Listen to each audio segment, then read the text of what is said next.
So I want to move on to ecological assets now. We just talked a lot about strengths in the person, but what we're leading to here is how important context is and contexts. So when we think about context and we think about positive people, we talk about it as certainly inclusion, but meaningful social inclusion. So this is not necessarily physical inclusion, it's about meaningful social inclusion. Having access to personal and institutional resources that are important to you. Being able to engage in collective activity that matters. Having positive opportunities to engage in. And that doesn't mean taking up all of the opportunities that are presented to you. The experience of having opportunities is what really matters here. And as well, positive places, being able to have a safe place to go physically and a safe place to go emotionally, right, to belong to. So let's first start about positive peers. Okay, there's no specific order here in terms of these. There's been a lot of research on peer relationships and supports in autism. Very interesting set of studies by Connie Casari and her colleagues in the US looking at social inclusion and social dynamics for students with ASD in included educational settings, and fascinating research on this. What they did was they followed the same children at different grade levels in elementary school. And what they found was that children with autism were less likely to be accepted and have had fewer reciprocal friendships than their peers in those same classrooms through behavioral observation. Okay? And they were more likely to experience isolation or peripheral kind of engagement in social relationships. And that isolation increased with grade as they got older. And you can actually see, I thought this idea of centrality or periphery is a very interesting one, an important one, that extends beyond even our conscious understanding of what it means to belong in groups. The idea that physically, not just conceptually, but physically, one can be on the outside of a social network, right? Actually on a periphery, rather than intentionally in the center of that network for a positive reason, that is, right? And I wondered to myself about the experience of not having sufficient sense of centrality, not having a sufficient sense of being the focus of my peers' attention in a positive way, even if I don't reflect on that. In fact, they interviewed these students and they asked them, do you feel lonely?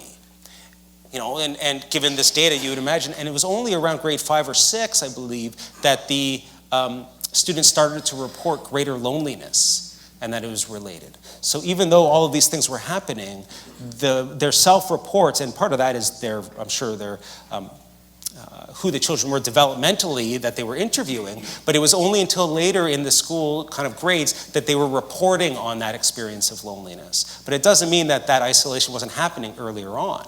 Now the message is not, it's not all that social inclusion is bad, far from it, but there's a challenge associated with physical inclusion that we have to address. I appreciated their suggestion that promoting children with ASD skills in popular activities to share with peers in early childhood may be a key preventative intervention to protect social relationships in late elementary school grades. So think back to that giant kind of construction that I showed you before, right? It's almost like those teachers came across that, knew that implicitly, helped to foster that, and it worked in that way, right? It's really about the experience of belonging and belongingness that we're talking about here, of meaningful social inclusion, not necessarily the physical placement of individuals in an environment that really matters.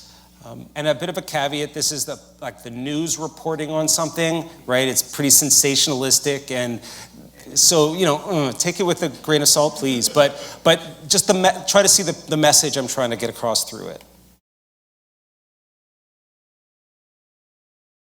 Positive peers certainly extends beyond the classroom and beyond the school. Some of our research with Special Olympics, and we've been doing that for a long time now, we did a photo elicitation study where we gave young athletes in Special Olympics, cameras. right? The kind of disposable cameras, and we gave their parents cameras, and we gave their coaches cameras. And we asked them to just we trained them on how to ask permission to take photos and get consent and all this part. We went through a training kind of process. We didn't just give them the cameras and say, go out and take pictures. But we had them go out and take pictures of what they thought mattered in Special Olympics, in the events. And then we came back and we developed those, and we used it as a platform with which to ask them questions about their experience, rather than keeping it open-ended and saying, what do you like about this? Because they struggled using language, finding the right words to use to convey their experience. So we wanted to scaffold that using their pictures, the things that we saw through their eyes.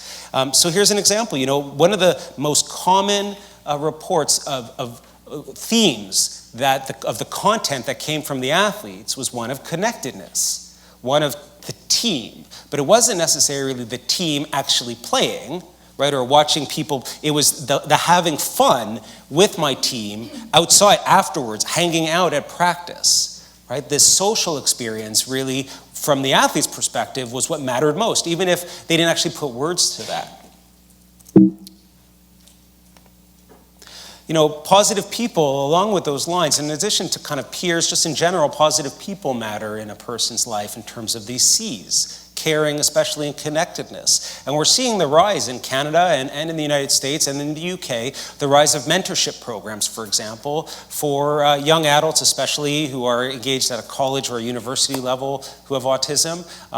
York University is kind of relatively well known in Canada for their Asperger mentorship program. Simon Fraser, I know, has developed one. I hear that at UBC they're developing similar programs that I think across the country, and I think just in general across the academic community at a post-secondary level, we're seeing a rise in these kinds of programs, and they all look very different from each other. The NAS in the UK actually developed this manual supporting students on the autism spectrum, student mentor guidelines, which I think is really a first, a freely available, downloadable kind of document, so you're interested in creating a mentorship program. Right? But the point is, I haven't seen much research on this in terms of the effects of the mentorship programs yet, and I think that would be a useful thing for someone to do. But overall, the messaging behind that is quite clear to me, that people are aiming to create a context there to meet the needs of those particular students in that context in a way that they're connecting with positive peers, positive people in that environment. At York, they meet with graduate students. The undergraduates with ASD meet with graduate students, so they're not 100% peers. And I know at Simon Fraser, I think they're peer-to-peer. So these kind of scaffolded, structured experiences of mentorship, and peer mentorship especially, I think are going to be an important component of what it means to facilitate thriving from a context perspective.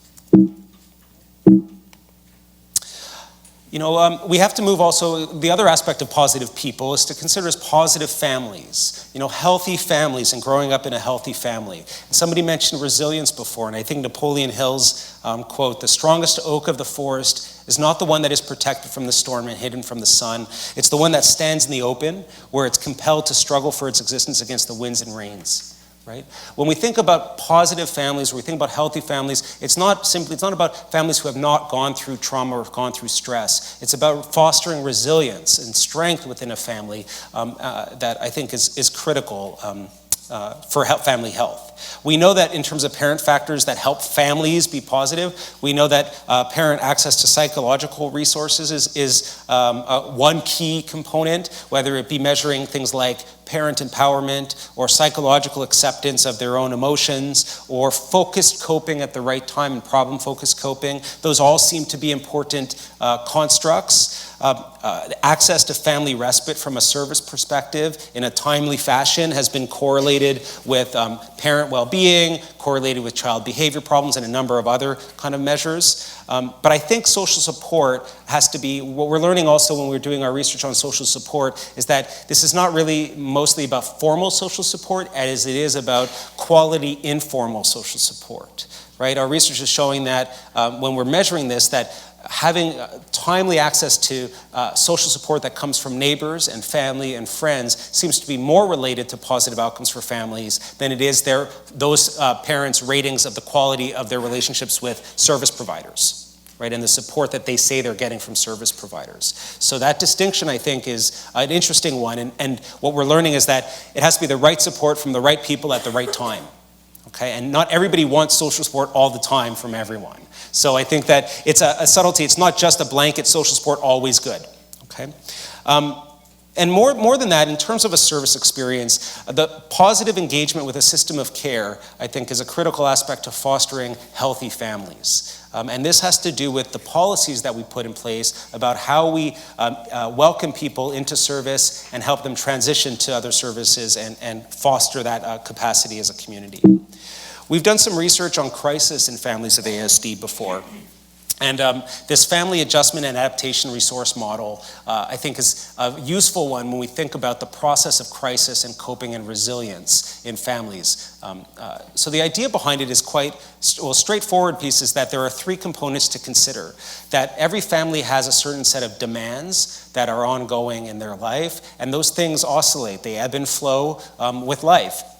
Some pieces are consistent, some are acute, and families also bring together certain capabilities, financial resources, coping behaviors, a culture of the family of how we deal with problems when they arise, a health or a connectedness within the family. There's a whole set of intrapsychic as well as external resources at play. And if you think about it, the balance between those two, those demands and those capabilities, is really integral. But what links those two is the meaning, when you're talking about parent perspectives, is the meaning that parents place, the attributions that they place onto the demands that they have and the resources that they have. For example, the same stressor, right? The same stressor from two different kind of parents can have two very different meanings, right?